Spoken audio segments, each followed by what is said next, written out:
What if one single phrase could stop someone from giving up on life? What if, in the midst of the quietest pain, someone found enough beauty to keep going? This isn't just a story about loss.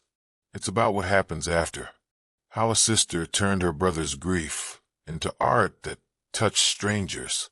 How longing can become a bridge.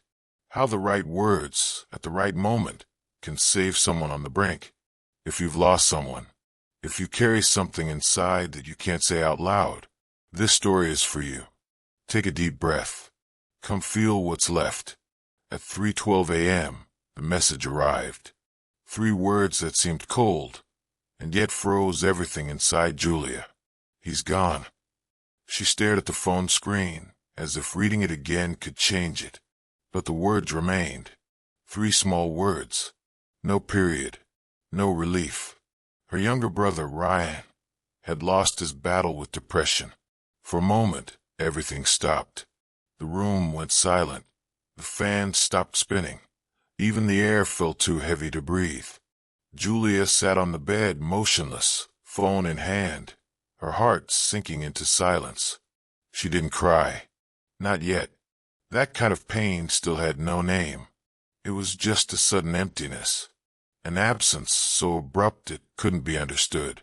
At the funeral, Julia stood next to her mother the entire time, holding her hand tightly as it trembled without stopping. People said kind things. He was such a sweet boy, always so quiet. We were all shocked. But no one said what you wanted to hear. No one said what to do next. That night, she went home alone. The apartment looked exactly as he had left it, messy, with sneakers scattered across the living room floor, and his favorite mug still in the sink. She didn't touch anything. Sat on the sofa for hours, staring into nothing, listening to the ticking clock. Only at 4 a.m. did she get up and walk into his room. She opened the door slowly, as if he were still asleep inside.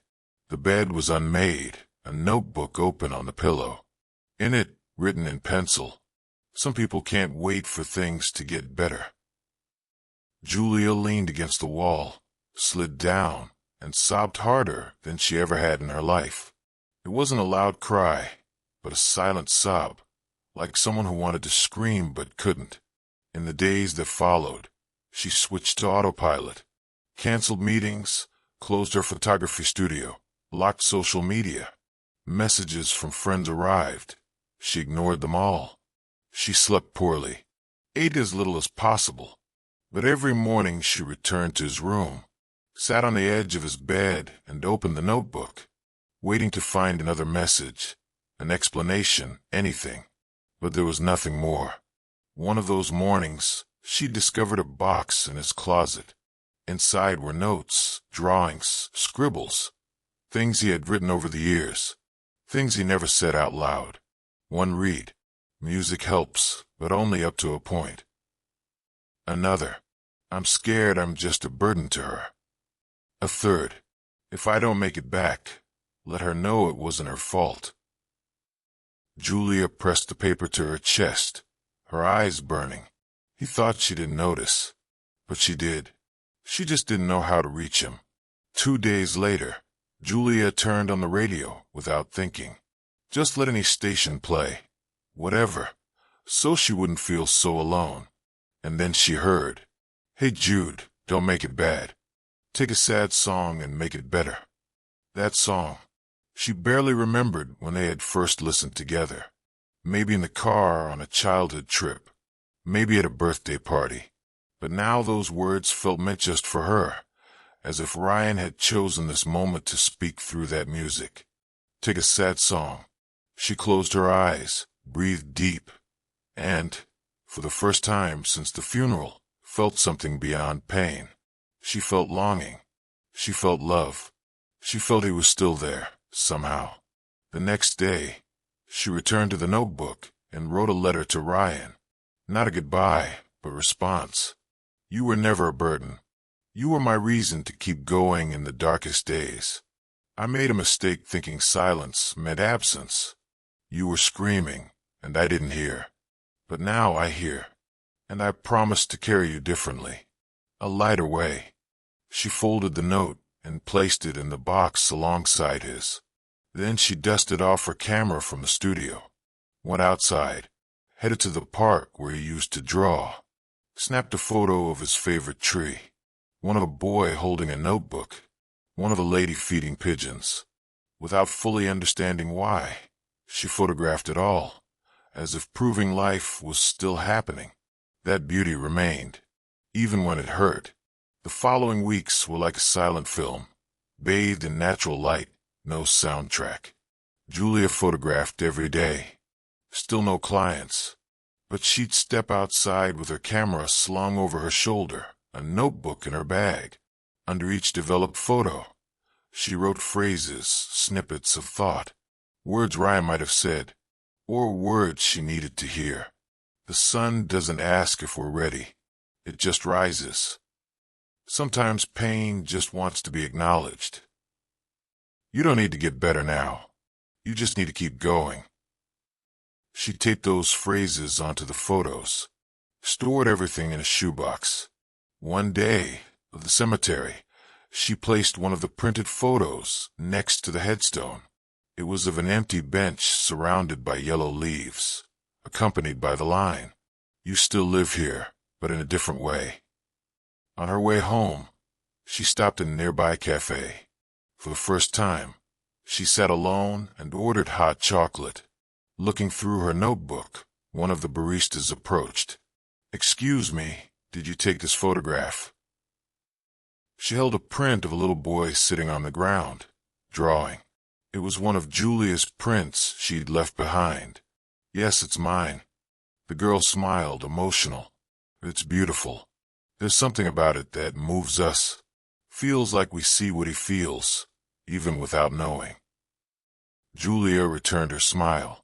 For the first time, she felt pride without guilt. That night, she had a dream.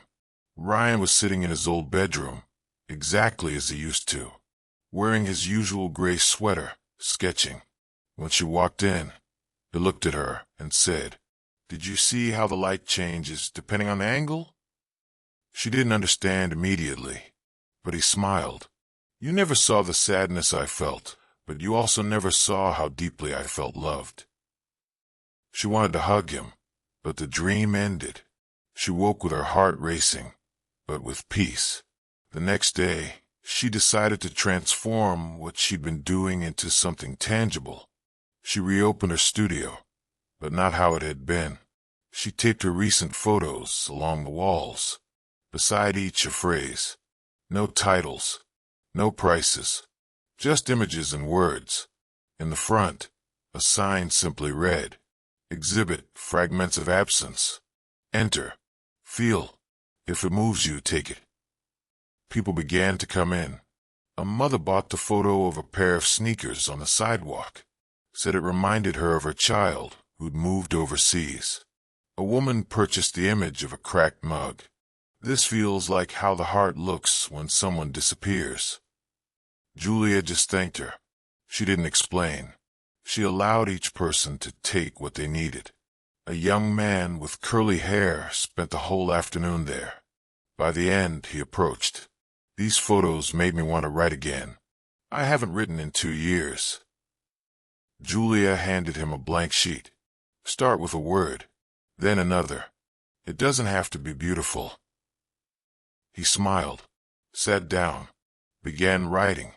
That evening at home, she lit a candle, held the shoebox on her lap, reread each inscription, each memory transmuted into art. Thought, maybe Ryan really was still around, not in body, not in voice, but in presence. She closed her eyes and whispered, "I'm learning, okay? I won't let your pain be in vain." The next Sunday, she printed 20 copies of photos with phrases, put each in an envelope with notes like, "Maybe you need this today. If this image found you, it's yours. Don't give up. There's still beauty in the world." She left the envelopes in park benches, bus stops, public restrooms. On Monday, an email arrived at the studio. I found one of your photos in the park. I had decided to check into a hospital today, but after seeing that message, I went back home. I'm not okay yet, but I'm here. Thank you." Julia gripped her phone, cried again, but this time, tears of gratitude. She knew she wouldn't save everyone, couldn't stop other losses, but she could do something.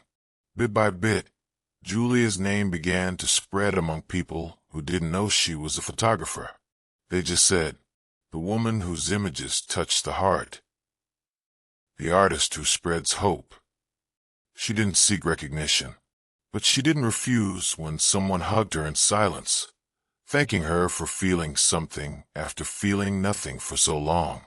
Her show stayed open for 2 months. She donated part of the pieces to grief care organizations, some to mental health clinics, others to schools, and some she simply left out in public, like Ryan once did with his drawings. On one Saturday, while pasting a new print under an old post downtown, a middle-aged woman approached. "Are you Julia?" "Yes." The woman held a photo of a child staring at his reflection in a puddle. "This saved my son. He was thinking about disappearing, but after seeing this photo, this phrase." She held back tears. He said it felt like someone understood him, that someone really saw him. Julia held the woman's arm gently, said nothing, just breathed with her. Sometimes breathing with someone is more powerful than any explanation. That evening, she opened Ryan's notebook, turned the pages as if handling a sacred book. One highlighted line read, "I didn't want to disappear. I just needed to vanish for a while." She closed her eyes and whispered, "You didn't vanish. You became part of something beautiful." From that point, Julia launched a broader project called Things That Stay. It was simple. Create a public mural where anyone could post a photo, write a phrase, leave a note. No rules, no censorship, just space.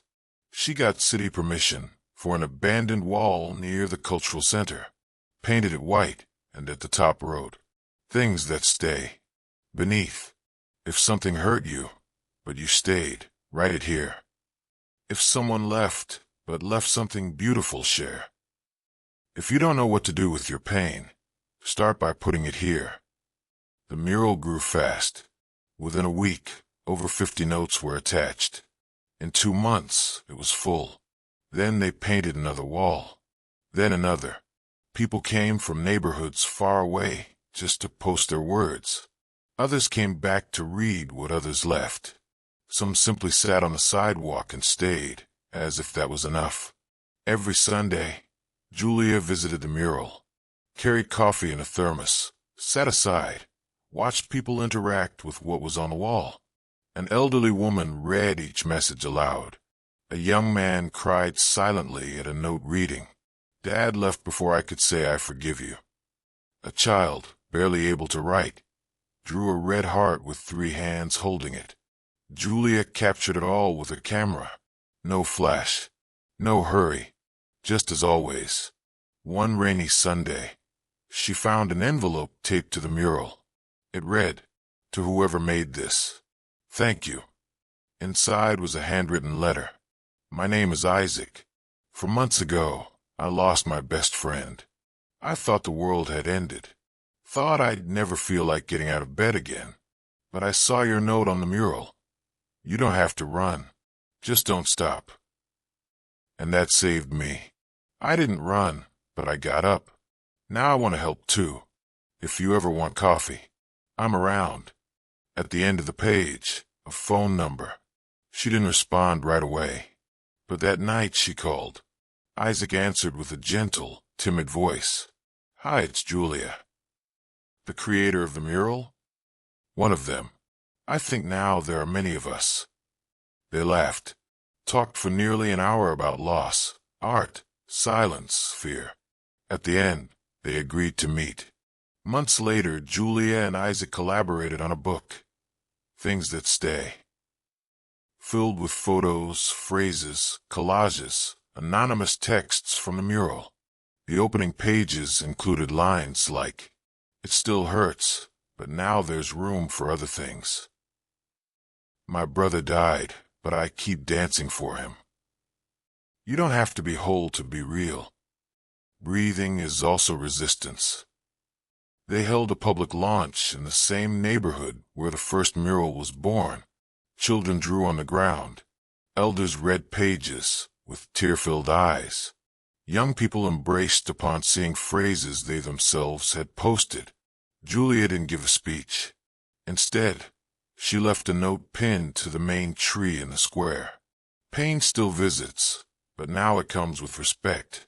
It doesn't destroy my belongings anymore. It sits on the couch and listens too. That night, Isaac walked Julia home. It was lightly raining, streets serene. She paused in front of her gate and said, "You know what I fear most right now?" "What?" "Forgetting him. Forgetting his voice, his manner, his scent. Even now, sometimes it feels like he's drifting further away." Isaac was silent for a moment, then replied, "Maybe he just changed form, from presence to permanence." She smiled. "From presence to permanence. I like that." Later in her room, Julia opened Ryan's notebook at random. On one page, nearly illegible scribble read, "If someday I'm not here, don't only keep silence. Make noise. With photos. With words. With love." She placed the notebook against her chest and closed her eyes. There was no longer the weight she once felt, just longing and lightness, as if grief had been shaped by hands, as if pain had turned into art. The following year, the project expanded. Other cities started replicating the murals, over 100 in public squares. Each had its own identity, but all shared one spirit, a space where pain was honored, where grief had color, where hope was written in shaky but sincere handwriting. Julia began receiving invitations to speak at events, grief groups, exhibitions, but she never missed visiting the original mural. On the first Monday of every month, she returned with an envelope. Inside, a new photo, a new phrase, a new paper hug. One summer afternoon, she visited and stopped in front of a drawing someone added. A boy in a gray sweater holding a camera. Underneath, in bold letters, "He didn't go away. He just turned into light in those left behind." Julia traced the drawing with her fingers, smiled. Then she added a new image beside it. An open window with sunlight flooding the room. And beneath, "Pain will return, but now it knows how to knock at the door." Then she walked to the park bench. Saturday, breathed deep, and, for the first time in a long while, felt whole again, even with the missing parts. Because now she knew. Pain doesn't last forever. It just moves to another place. And when it moves, it blooms.